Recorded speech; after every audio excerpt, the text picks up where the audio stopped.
Здравствуйте, меня зовут Елена Баженова, я рада вас приветствовать у себя в гостях. Все чаще на нашем столе появляются новые блюда из обычных продуктов, но замаринованные особым методом. Цветная капуста по-корейски именно тот вариант.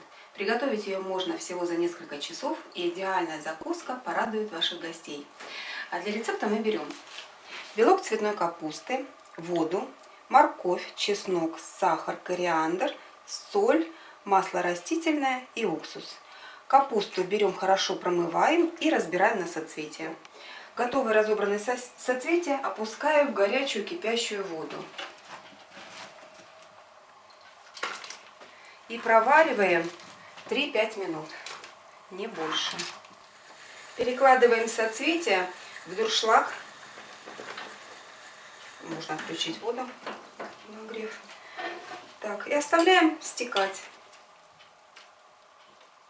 В миску, в которой будет мариноваться салат, натираем морковку на специальной терке для корейской моркови или просто на крупной терке. К моркови добавляем стекшие соцветия капусты цветной. Добавляем сюда кориандр. Выдавливаем чеснок.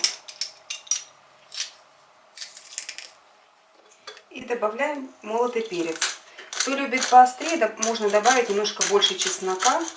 Можно добавить мускатный орех. Так, достаточно. Начинаем готовить маринад.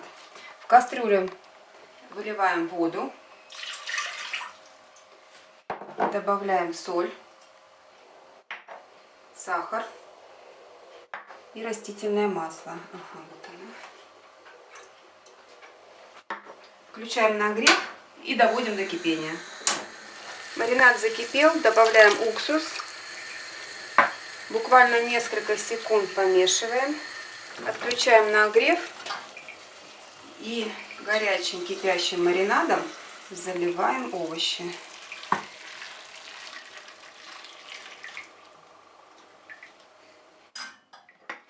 Перемешиваем. Накрываем крышкой.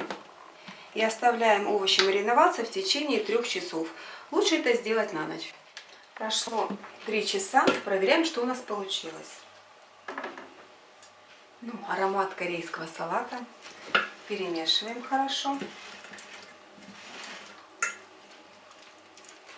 И можем смело подавать к столу. Такой салат подается охлажденным. А хранится он в холодильнике.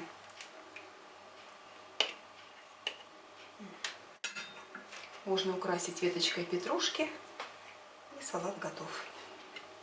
Если вам понравился мой рецепт, ставьте лайки, подписывайтесь на мой канал и не забывайте нажимать на колокольчик, чтобы не пропустить новые интересные видео на моем канале.